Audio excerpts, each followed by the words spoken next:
आणि बुलेटिनच्या सुरुवातीलाच महत्त्वाची बातमी अर्थातच महाकुंभाची। भक्तीचा कुंभ, श्रद्धेचा कुंभ, आस्थेचा कुंभ, संत परंपरेचा कुंभ। उत्तर प्रदेशमधल्या प्रयागराजमध्ये महाकुंभ मेळ्याला आजपासून सुरुवात झाली आहे। प्रयागराजमध्ये आज महाकुंभाचा दिमागदार शुभारंभ हा होणार असून पहिलं शाही स्नान आज पार पडतंय। पौष पौर्णिमेच्या पार्श्वभूमीवर 50 लाख भाविकांची गंगेमध्ये डुबकी पाहायला मिळते। आजपासून महिनाभर महाकुंभ मेळा सुरू राहील।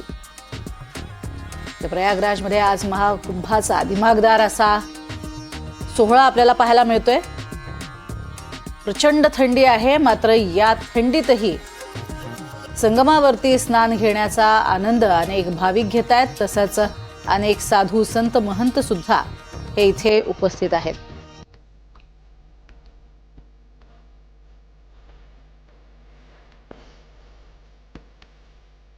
प्रयागराज या ठिकाणी या महाकुंभाचं आयोजन करण्यात आलेलं आहे आणि त्यासाठी इथे उपस्थित असणारे भाविक भक्त, संत महंत अशा सगळ्यांचीच रेलचेल पाहायला मिळते। महाकुंभाची ही पर्वणी अनुभवण्यासाठी सर्वसामान्य नागरिक, भाविकही मोठ्या संख्येने इथे उपस्थित असतात।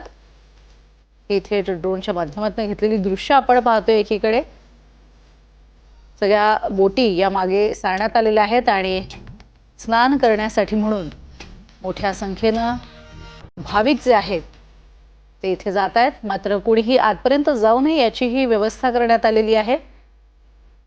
केवळ आणि केवळ घाटावरतीच स्नान करून बाहेर पडता येईल अशी व्यवस्था ही करण्यात आलेली आहे, जेणेयोगे कोणतीही दुर्घटना घडू नये याची सोय इथे करण्यात आली आहे।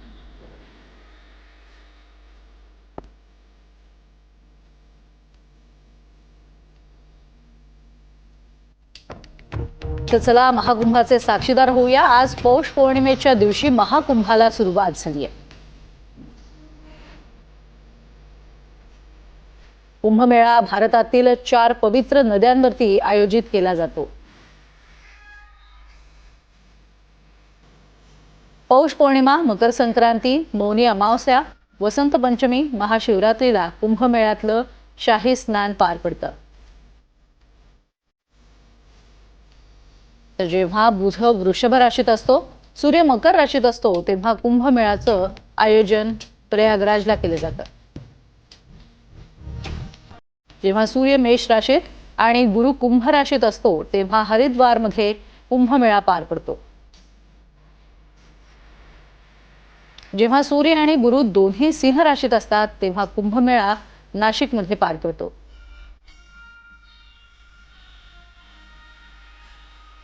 जेव्हा गुरु सिंह राशीत आणि सूर्यदेव मेष राशीत असतात, तेव्हा उज्जैनमध्ये कुंभमेळ्याचं आयोजन केलं जातं।